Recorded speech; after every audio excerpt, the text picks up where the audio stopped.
At the very last second, the IRGC just could not let the negotiations go forward. So they did something that no one expected. A threat was put out by President Trump. Right after the news came out that the negotiations were called off, or at least delayed for now, the IRGC held a massive rally in Tehran. Soldiers and supporters gathered, and as you can see from the clip on your screen, they actually brought out a missile and started celebrating on top of it. Those are IRGC soldiers, or maybe besieged soldiers, who are very happy that the negotiations are not going forward. Now, I'm not sure if that's a real missile or just a replica, but this clip does tell us the mood, and it tells us the goal that the IRGC has. They don't want the negotiations to go forward. They want the war to continue for as long as possible. From IRGC commander's point of view, the war gives them more reason to extend their grip over Iranian society and solidify their power. And this is exactly why they don't want anyone else negotiating a peace deal. They want the war to continue until there are no other factions that oppose the IRGC inside of Iran. And that way, IRGC becomes the only surviving faction in power. Then they would likely try to figure out some kind of peace deal where the military takes over Iran and the civilian government completely disappears. That's their goal from the beginning, and they now see an opportunity to do so. Now let's shift to the U.S. side. We actually have a lot of behind-the-scenes details of what exactly happened yesterday. This report comes from Wall Street Journal. It shows us exactly how things went down in the Oval Office when everyone learned that the U.S. will not be going to Islamabad because of Iranians pulling out of the meeting. When the administration learned of this news, a series of meetings kicked off throughout the day. Vice President J.D. Vance, Special Envoys Jared Kushner and Steve Witkoff were all weighing the options with President Trump. During these meetings, intelligence aides told Trump from a couple of different people. So let's go through them one by one. First, we have the Foreign Minister Aragachi. Now, I'm not exactly sure if this is him tweeting this out or the IRGC is using his phone, but nonetheless, it says, floating around out in the Asia Pacific. That could be a source of revenue for them as well. So they're not at the point of desperation, but 80-90% of their economy depends on what goes into and out of their ports. And that is not allowed right now because we rightly have put a blockade on their blockade, saying if you aren't going to open it, it's not going to be open for you. And that is going to be what's going to have to be resolved here. So a number of key issues. And then President Trump put out a statement talking about this exact point. Iran is collapsing financially. They want the Strait of Hormuz opened immediately, starving for cash, losing $500 million a day. Military and police complaining that they're not getting paid at all. Arrow uses AI to build websites that manage appointments from different places online. So I can focus on fixing the work of parents who thought I could learn how to cut hair from social media. Cutting-edge websites that manage appointments. GoDaddy Arrow can. We're not going to miss our date on Thursday. Yeah, this Thursday, it's Ingresiosi. And just a quick reminder, it's this Thursday for the AI Advantage Summit. That's myself, Tony Robbins, and some of the smartest minds in AI. To pull back the curtain and show you how to effectively use it. To make AI easy, so you can be competitive, so you're not left behind, so you're not overwhelmed, not confused. Learn how to buy back time, how to leverage that time, and meet the world where it's going. It's happening this Thursday. Don't miss it. If you've already reserved your spot, then put it on your back of your hand, put it on your refrigerator. If you haven't, click the link below, reserve your spot. Yes, it's Now, we'll get into how the Treasury Department is tightening its sanctions on the Iranian economy. But before we do that, let me show you a couple more comments from Iranian officials, because they're truly horrendous. Two different accounts who are semi-officially related to the IRGC publicly said that everyone in the United States of Emirates, Qatar, Bahrain, Saudi Arabia, and Kuwait should leave their countries immediately. Now, I'm not sure about you guys, but to me it sounds like Iran is calling for ethnic cleansing, and they're specifically pointing out countries that are majority Sunni Muslim. Also important to point out here that these countries are not involved in this war at all. Iran did not mention the United States, they did not mention Israel. They're specifically going after Sunni Muslim countries because they know these countries will not head back because they don't want to be involved in this war. In fact, a lot of these countries have banned the United States from using their airspace for offensive operations against Iran. This is just pure terrorism that Iran is carrying out against countries that are not involved at all. And from an Iranian point of view, this is the only thing they can do. They cannot beat the United States militarily. They cannot control their own skies if the war restarts. And that means only choice they have is to go after civilian infrastructure in other countries and of course go after civilian ships in the Strait of Hormuz. Here's David Petraeus explaining again how Iran is surviving through terrorism. They do want an agreement. Obviously, there are challenges domestically for us if this continues. Obviously, there are huge challenges for them economically and financially if it continues. And I don't think that either side really wants to return to combat, knowing what that could represent. And keeping in mind that, yes, our military men and women have done in the Gulf states, and we certainly don't want to see more of that. When I was in Doha several weeks ago, they told me that 17% of their LNG capacity is offline for the next 3 to 5 years until they can repair it. So a lot of dynamics here, Jesse, that will come to play and determine whether there is a deal going forward, perhaps an interim deal that allows the extension of the ceasefire further and maybe even further. While Iran is threatening terrorism, the U.S. Treasury Department is tightening sanctions on Iran's dying economy. Now, before we talk about this and before we talk about Operation Economic Fury, just a quick reminder for everyone to hit the like and subscribe button down below. It truly does help us out in the algorithm, and it costs you nothing but a single second. So if you can please take a second, scroll down below and hit that subscribe button, it truly does make a difference. Now let's talk about the Operation Economic Fury. Yesterday, the Treasury Department sanctioned 14 targets for helping Iranian regime to obtain weapons. Then Treasury Secretary Scott Bessent put out this statement specifically talking about the blockade and what kind of damage it's doing to the Iranian oil industry. The United States Navy will continue to blockade Iranian ports. In a matter of days, Clark Island storage will... We came into this past season feeling like they would very much be a part of the first round conversation. Wouldn't be surprised if we heard one or two of their names called on day 2 of the upcoming NFL draft. Teams have to sift through this quarterback class. You know, you got it. Mendoza's one, right? And then to me, it's a 2A, 2B when it comes to Carson Beckman right there, in my opinion. I feel the same exact way. When I watch like Orlowski, these other guys talk about the quarterback situation, I'm wondering why Carson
the situation is. Yeah, it's all part of God's plan. When you look back at this draft process and tonight, what do you want to remember most? Just everything, like even the small things, like the painting that we just did, like that's super cool to me, and just all the small little opportunities that the NFL has provided us with. So I'm just trying to look at everything in the best light possible. And your brother Jalen was drafted in the 2024 NBA draft. I understand you're wearing his shoes from his draft tonight. Same exact shoes he wore. He couldn't be with us here today because he has a game obviously at the same time as us, so I had to bring him here somehow. He'll be playing for the Cavaliers, and I'm sure you guys will be watching that tonight in your pod. For sure, we're gonna have the iPad on for sure. Awesome. Well, enjoy it. Thank you so much. Thank you. Miracle of modern technology as Jordan can watch his brother play in the NBA playoffs. Joey Galloway is back here with us. Nick, we talked about your all-defense draft team. Now what about on the offensive side of the ball? Let's take a look at the starting lineup before we start breaking down the extra players coming in the different personnel packages. Mendoza, of course, the quarterback. But you got a couple of guys up front. Big body guys who could be huge for you. Let's start with Ryan Francis. Play on that tight end. So this guy can run and beat you vertically down the field. He's a nightmare mismatch guy. Here you see him running the seam, making a great catch, has great hands. And he's a very exceptionally good perimeter blocker. Watch him right here. You know, be able to move and make plays. The receiver group is outstanding. You see him get on the safety here, get a little double move, great at catching a 50-50 ball. Scores a touchdown, makes a big play. And you're going to see him in the red zone where he's been very effective. Back shoulder, stick, back shoulder, great hands, strong hands. This is one of the most impressive tests I've seen all season long. He runs a seam here against. Became the go-to guy for the top receiver in college football. He's at the top in the a face down, back shoulder ball. Watch how he goes up with a lot of aggression. Goes for a 50-50 ball, comes down with it, in the process, snaps the defensive back's left wrist. I mean, this guy just really physical. Here he is in the will still be there. I don't know that you need to make a run of receivers. Tackles might be a little different. Linebacker, edge might be a little different. I've heard the receivers, and you mentioned Casey Concepcion. Like, this guy is not getting a lot of publicity. He's not getting a lot of talk at all. I mean, he's got a lot of return punch. Yes. So you get a lot of value out of a guy like Casey Concepcion. Well, I know of a guy who was drafted very early in the first round that they got a lot of value out of returning kicks and punts. Super Bowl.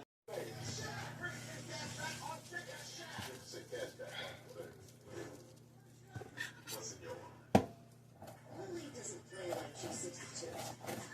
She plays like she's over 70. And within she protein, she always glows. You're in closet, so keep it clean. It should yourself. America, this tournament might be fought on the pitch, but it will be won. Backyard barbecue.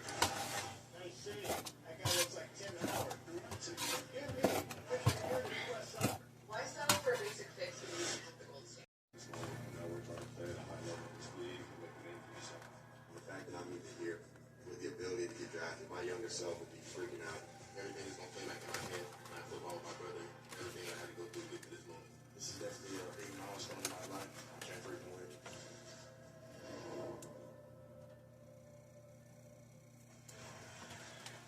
The anticipation is thick here in Pittsburgh. Closing in on an hour, just over an hour away from the start of this 2026 NFL draft. Last minute check-in. Let's go to Bill Denver. Hey, Reese, the biggest intrigue all around the coaches and scouts today is who's number 5. There's a conversation. If we're going to do that, we might as well start doing some predictions. So the first guy that is going to be taken in this draft is Fernando Mendoza by the Las Vegas Raiders. The question I have for you as we look ahead to the upcoming NFL season, who's going to be the offensive rookie of the year? You know, we just mentioned his name, a wide receiver from Texas A&M, Casey Concepcion. A lot of people aren't talking about him. I'm a huge fan. I think he's a guy who can come in and make a difference instantaneously. Not only as a wide receiver, he's going to be on wheels in the slot, but as a return man too. I think it's going to be Casey Concepcion. I think Jeremiah Love, because of the versatility this guy has as a player,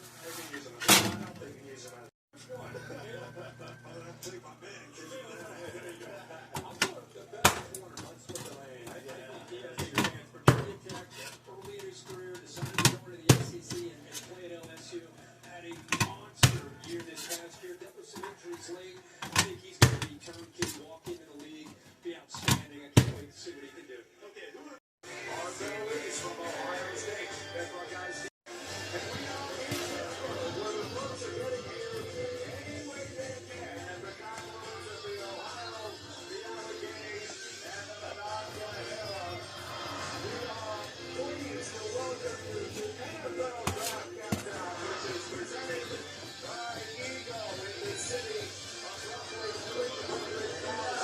We're expecting at least that many in attendance tonight, and then again tomorrow, and then again on Saturday. This is the 91st National Football League Draft. That's the walk that Lakers will take. The walk they have worked their entire lives for. When they make the division and the entrance to the football world. Everybody welcome to Pittsburgh. Heavyweights. I'm Mike Greenberg. That's Louis Riddick. That is the man who invented the draft. Melville, Virginia, real ready for the NFL draft. Which again is just about 1 hour away. And as usual, it's been a very busy day around the National Football League. Get you up there, our insider extraordinaire, Adam Schefter. What does everybody need to know? Well, ladies, there's a lot of action and attention focused on who's moving up and around the draft board tonight. There's some key spots to watch in the top 10 days tonight. The Arizona Cardinals at 3. They've been open to fielding offers. We'll see if their team is willing to pay the price to come up. The Cleveland Browns at number 6 have been open to moving back, getting more picks, and the Kansas City Chiefs. A lot of people say they want to come up, but they're also willing to go back in this draft. There's a lot of ways to go. And I think it's the real team at the back of the draft that ultimately comes down and moving to the second round.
It is shut down so fans can make it over.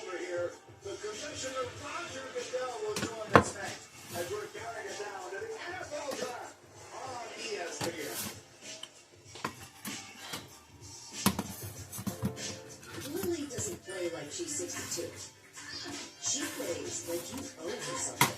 And with InsureMax Protection, she always collects. She still plays? You're in the prime, so keep it that way. Insure yourself. America, let me be clear. If your car breaks down and your plan is to hope it won't cost too much, you're cooked. Done. Sayonara. Hope will not pay the bill. Hope ain't gonna replace your trip. The menu is just $6. You can go all out. Because eggs, bacon, and fluffy pancakes are just $6 every day. And OMG, there's a new BLT. And it comes with fries. Celebrate every day for just $6 with the IHOP value menu. This is Fresh Pet. Here, there are no fillers, no spray-on flavors, no compromises. Just vet-developed recipes packed with fresh meat and healthy veggies. Because real fresh food belongs in everybody's bowl.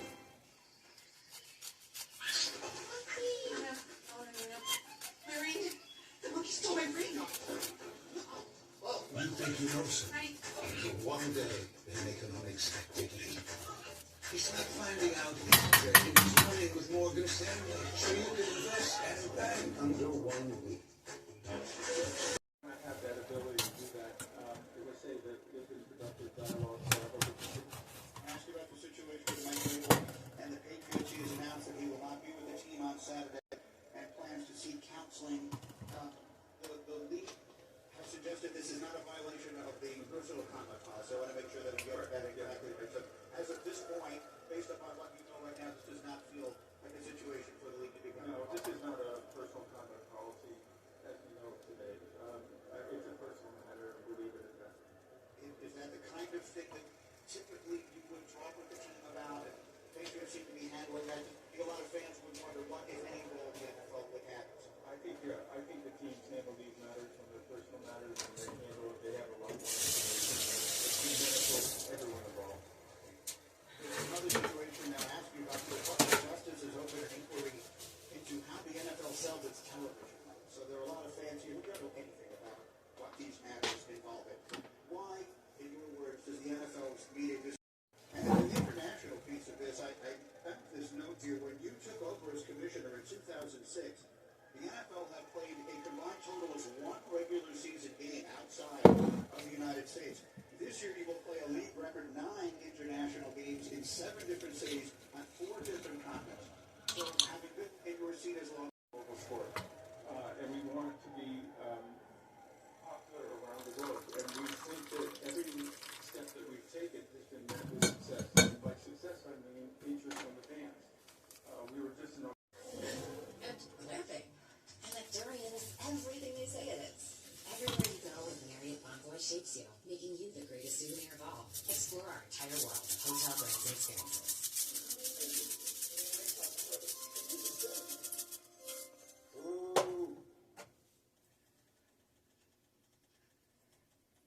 With the 61st pick of the Super Bowl, the National Football League selects ESPN.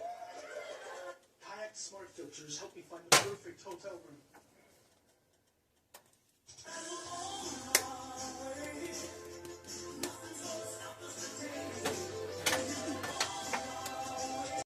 legendary. And it is awfully loud as these Pittsburgh fans are ready for this 91st NFL draft. And we are delighted to welcome our colleague and friend, Daniel Jeremiah from the NFL Network. Let's dive into some of the best players in this class. Daniel, I'll ask you the question this way. How high is too high?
Let's bring out willpower to this company now.